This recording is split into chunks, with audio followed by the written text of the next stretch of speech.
Life Science Class 10. Lesson 4 जैविक विकास 1.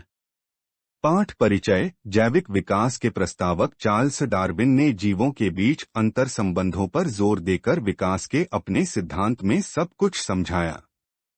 जीवन की उत्पत्ति के बाद भी जीवन का विकास नहीं रुका और सरलतम जीवों से अधिक जटिल और निम्न से उच्चतर तक विकास चलता आया है। जैसे जैसे पृथ्वी की आयु बढ़ती गई, जीवों के विभिन्न परिवर्तन और विकास पूरे होते गए।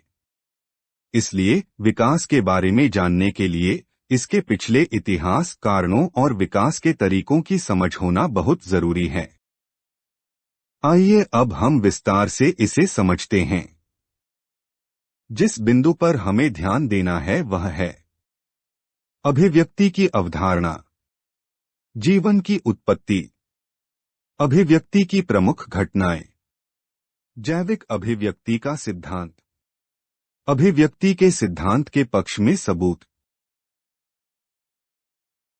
बिग बैंग के अनुसार इस जगत का निर्माण हुआ और सभी गैसीय अवस्था में था।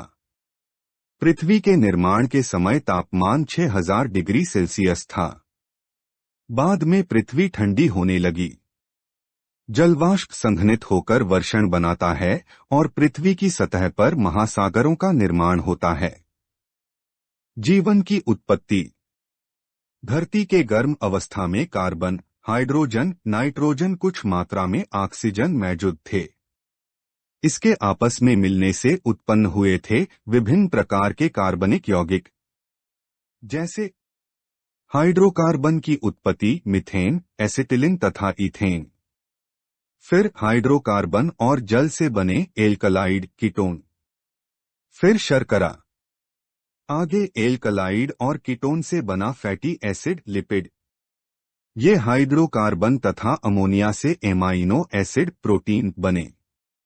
ये सभी सरल कार्बनिक यौगिक थे। कार्बनिक यौगिकों का मिश्रण।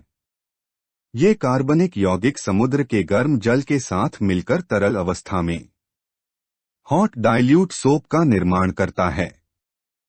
फिर गर्म अवस्था में ये कार्बनिक यौगिक एक साथ मिलकर जटिल यौगिक बनाता है, जैसे पॉलीसेकेराइड, कई शर्करा युक्त, ग्लाइकोप्रोटीन, ग्लूकोज और प्रोटीन।